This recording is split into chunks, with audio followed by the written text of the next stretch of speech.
Chapter 21. The first words, when we had taken our seats, were spoken by my lady. "Sergeant Cuff," she said, "there was perhaps some excuse for the inconsiderate manner in which I spoke to you half an hour since. I have no wish, however, to claim that excuse.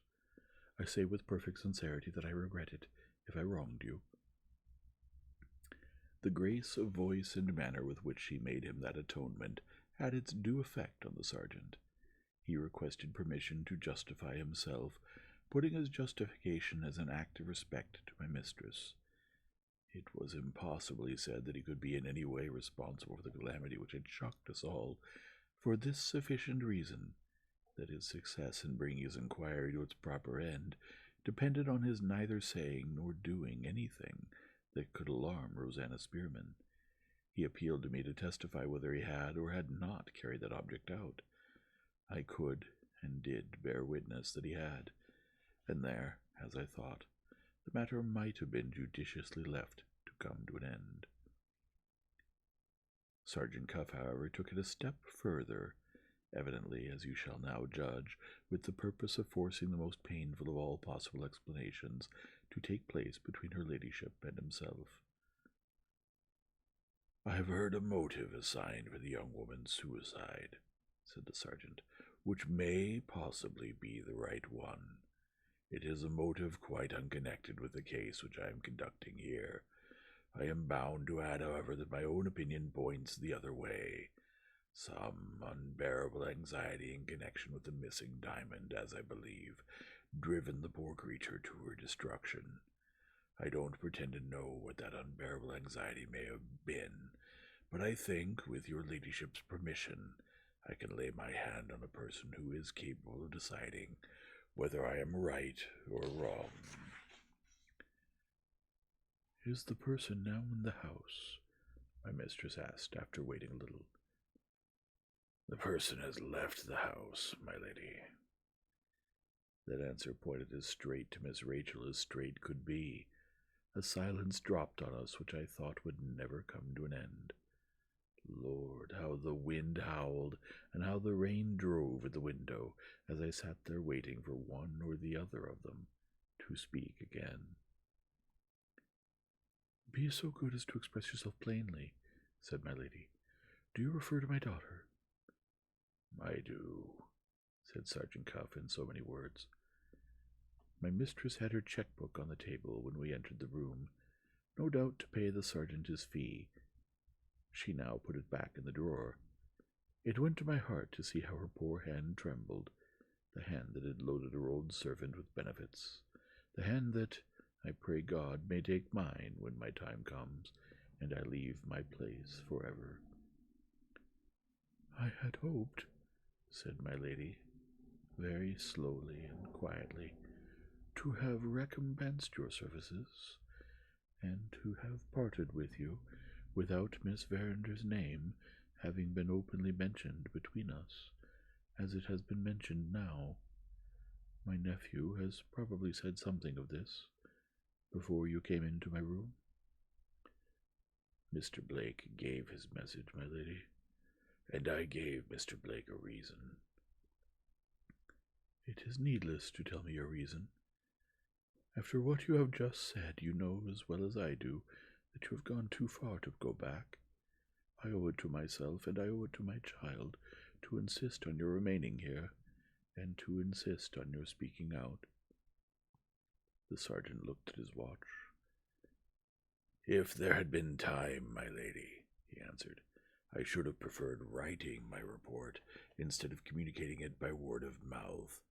But if this inquiry is to go on, time is of too much importance to be wasted in writing. I am ready to go into the matter at once. It is a very painful matter for me to speak of, and for you to hear."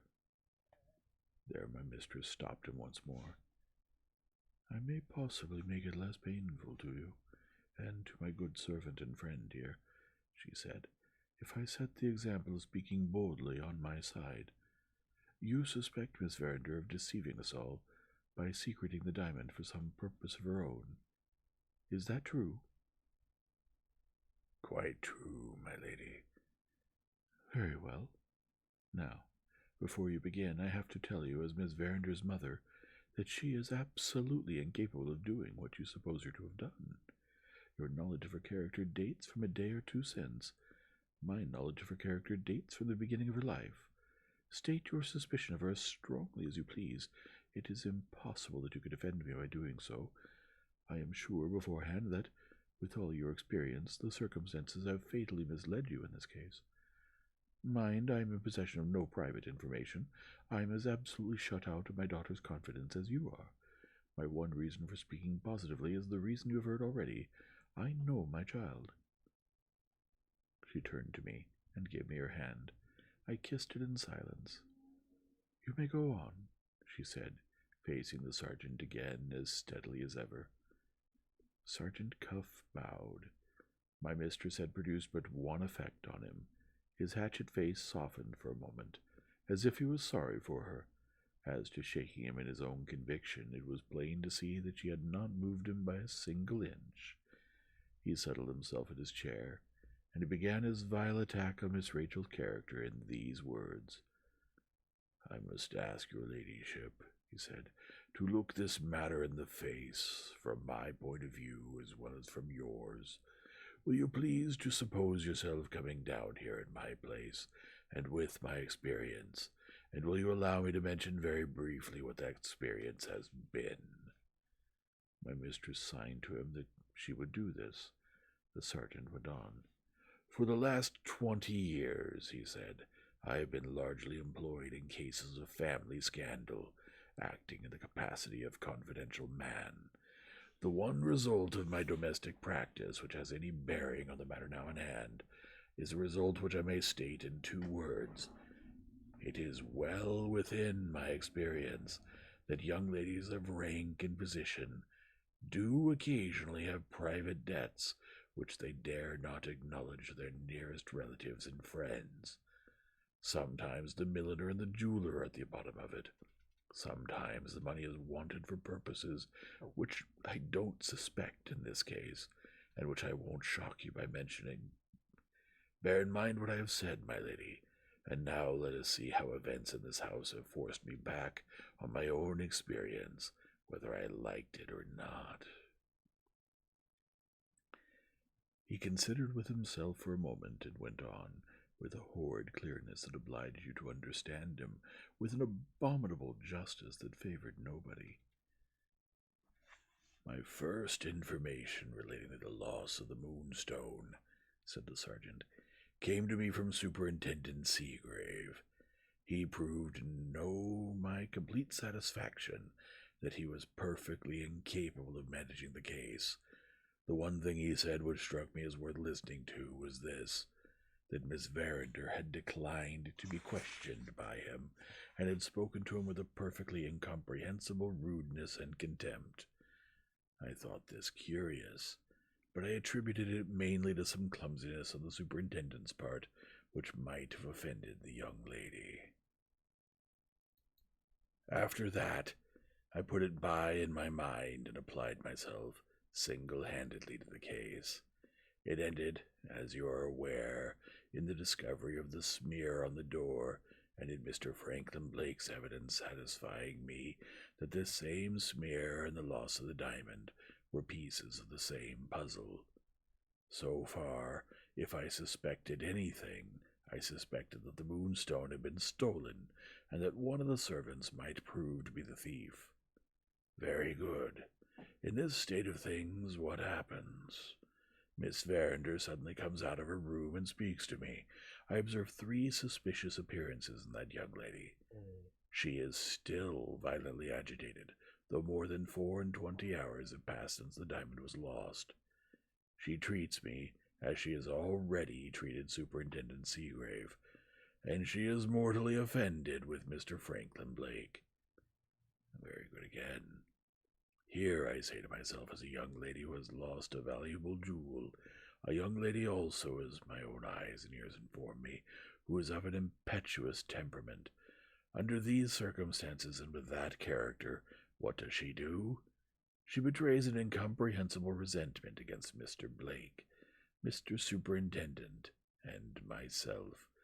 Otherwise, the very 3 people who have all, in their different ways, been trying to help her recover her lost jewel. Having brought my inquiry to that point, then, my lady, and not till then, I begin to look back into my own mind for my own experience.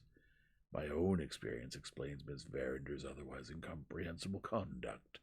It associates her with those other young ladies that I know of. It tells me she has debt she daren't acknowledge that must be paid, and it sets me asking myself whether the loss of the diamond may not mean that the diamond must be secretly pledged to pay them.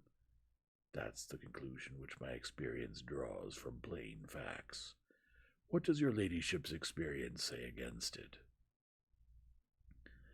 What I have said already, answered my mistress. The circumstances have misled you. I said nothing on my side. Robinson Crusoe, God knows how, had got into my muddled old head. If Sergeant Cuff had found himself at that moment transported to a desert island, without a man Friday to keep him company or a ship to take him off, he would have found himself exactly where I wished him to be. Note the bene, I am an average good Christian when you don't push my Christianity too far. And all the rest of you, which is a great comfort, are in this respect much the same as I am. Sergeant Cuff went on. Right or wrong, milady, he said. Having drawn my conclusion, the next thing to do was to put it to the test. I suggested to your ladyship the examination of all the wardrobes in the house. It was a means of finding the article of dress which had in all probability made the smear, and it was a means of putting my conclusion to the test. How did it turn out? Your ladyship consented. Mr. Blake consented. Mr. Ablewhite consented. Miss Verender alone stopped the whole proceeding by refusing point blank. That result satisfied me that my view was the right one. If your ladyship and Mr. Betteredge persist in not agreeing with me, you must be blind to what happened before you this very day. In your hearing, I told the young lady that her leaving the house, as things were then, would put an obstacle in the way of my recovering her jewel. You saw yourselves that she drove off in the face of that statement. You saw yourselves that, so far from forgiving Mr. Blake for having done more than all the rest of you to put the clue into my hands, she publicly insulted Mr. Blake on the steps of her mother's house. What do these things mean? If Miss Verender is not privy to the suppression of the diamond, what do these things mean? This time he looked my way. It was downright frightful to hear him piling up proof after proof against Miss Rachel, and to know, while one was longing to defend her, that there was no disputing the truth of what he said. I am, thank God, constitutionally superior to reason. This enabled me to hold firm to my lady's view, which was my view also. This roused my spirit, and made me put a bold face on it before Sergeant Cuff. Profit, good friends, I beseech you, by my example. It will save you from many troubles of the vexing sort. Cultivate a superiority to reason, and see how you pare the claws of all the sensible people when they try to scratch you for your own good. Finding that I made no remark, and that my mistress made no remark, Sergeant Cuff proceeded. Lord, how it did enrage me to notice that he was not in the least put out by our silence.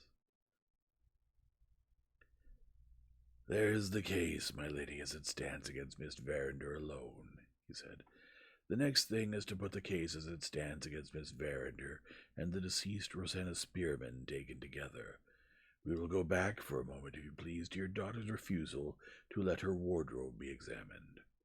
My mind being made up, after that circumstance, I had 2 questions to consider next. First, as to the right method of conducting my inquiry. Second, as to whether Miss Verender had an accomplice among the female servants in the house. After carefully thinking it over, I determined to conduct the inquiry in, what we should call at our office, a highly irregular manner.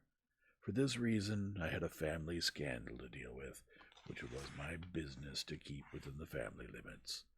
The less noise made and the fewer strangers employed to help me, the better. As to the usual course of taking people in custody on suspicion, going before the magistrate and all the rest of it, Nothing of the sort was to be thought of when your ladyship's daughter was, as I believed, at the bottom of the whole business. In this case, I felt that a person of Mr. Betteredge's character and position in the house, knowing the servants as he did, and having the honor of the family at heart, would be safer to take as an assistant than any other person whom I could lay my hand on. I should have tried Mr. Blake as well, but for one obstacle in the way. He saw the drift of my proceedings at a very early date, and with his interest in Miss Verinder, any mutual understanding was impossible between him and me. I trouble your ladyship with these particulars to show you that I have kept the family secret within the family circle. I am the only outsider who knows it, and my professional existence depends on holding my tongue. Here I felt that my professional existence depended on not holding my tongue, to be held up before my mistress in my old age as a sort of deputy policeman was once again more than my Christianity was strong enough to bear. "I beg to inform your ladyship," I said, "that I never, to my knowledge, helped this abominable detective business in any way, from first to last, and I summon Sergeant Cuff to contradict me if he dares." Having given vent in those words, I felt greatly relieved. Her ladyship honored me by a little friendly pat on the shoulder. I looked with righteous indignation at the sergeant to see what he thought of such a testimony as that. The sergeant looked back like a lamb, and seemed to like me better than ever. My lady informed him that he might continue his statement. "I understand," she said, "that you have honestly done your best in what you believe to be my interest. I am ready to hear what you have to say next." "What I have to say next," answered Sergeant Cuff, "relates to Rosanna Spearman. I recognized the young woman, as your ladyship may remember, when she brought the washing book into this room. Up to that time I was inclined to doubt whether Miss Verinder had trusted her secret to anyone. When I saw Rosanna, I altered my mind. I suspected her at once of being privy to the suppression of the diamond. The poor creature has met her death by a dreadful end, and I don't want to have your ladyship think, now she's gone, that I was unduly hard on her. If this had been a common case of thieving, I should have given Rosanna the benefit of the doubt just as freely as I should have given it to any of the other servants in the house. Our experience of the reformatory women is that when tried in service, and when kindly and judiciously treated, they prove themselves in the majority of cases to be honestly penitent, and honestly worthy of the pains taken with them. But this was not a common case of thieving.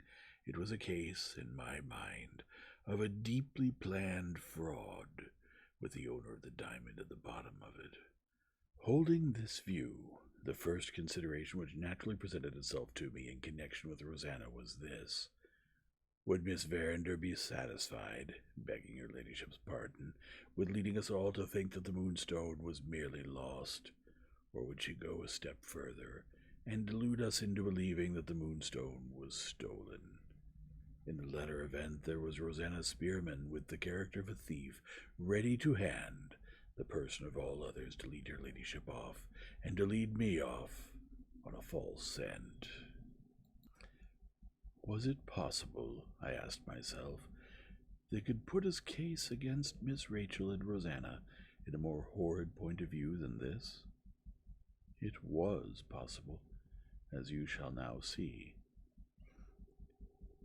"I had another reason for suspecting the deceased woman," he said, "which appears to me to have been stronger still. Who would be the very person to help Miss Verinder in raising money privately on the diamond? Rosanna Spearman. No young lady in Miss Verinder's position could manage such a risky matter as that by herself. A go-between she must have. And who so fit, I ask again, as Rosanna Spearman? Your ladyship's deceased housemaid was at the top of her profession when she was a thief. She had relations, to my certain knowledge, with one of the few men in London, in the money-lending line, who would advance a large sum on such a notable jewel as the Moonstone without asking awkward questions or insisting on awkward conditions. Bear this in mind, my lady, and now let me show you how my suspicions have been justified by Rosanna's own acts and by the plain inferences to be drawn from them." He thereupon passed the whole of Rosanna's proceedings under review.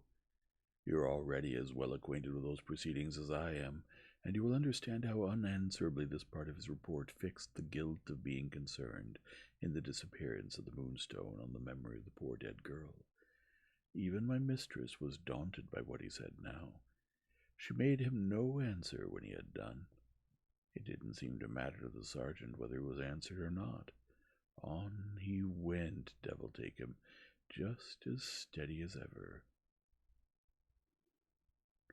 "Having stated the whole case as I understand it," he said, "I have only to tell your ladyship now what I propose to do next. I see two ways of bringing this inquiry successfully to an end. One of those ways I look upon as a certainty. The other, I admit, is a bold experiment and nothing more. Your ladyship shall decide. Shall we take the certainty first?" My mistress made him a sign to take his own way and choose for himself. "Thank you," said the sergeant. "We'll begin with the certainty, as your ladyship is so good as to leave it to me. Whether Miss Verinder remains at Frizinghall, or whether she returns here, I propose, in either case, to keep a careful watch on all her proceedings, on the people she sees, on the rides and walks she may take, and on the letters she may write and receive." "What next?" asked my mistress. "I shall next," answered the sergeant, "request your ladyship's leave to introduce into the house, as a servant in the place of Rosetta Spearman, a woman accustomed to private inquiries of this sort, for whose discretion I can answer." "What next?" repeated my mistress. "Next," proceeded the sergeant, "and last, I propose to send one of my brother officers to make an arrangement with that moneylender in London whom I mentioned just now as formerly acquainted with Rosanna Spearman, and whose name and address, your ladyship may rely upon it, have been communicated by Rosanna to Miss Verinder. I don't deny that the course of action I'm now suggesting will cost money and consume time, but the result is certain. We run a line round the Moonstone, and we draw that line closer and closer till we find it in Miss Verinder's possession, supposing she decides to keep it. If her debts press and she decides on sending it away, then we have our man ready, and we meet the Moonstone on his arrival in London." To hear her own daughter made the subject of such a proposal as this stung my mistress into speaking angrily for the first time. "Consider your proposal declined in every particular, and go on to your other way of bringing the inquiry to an end."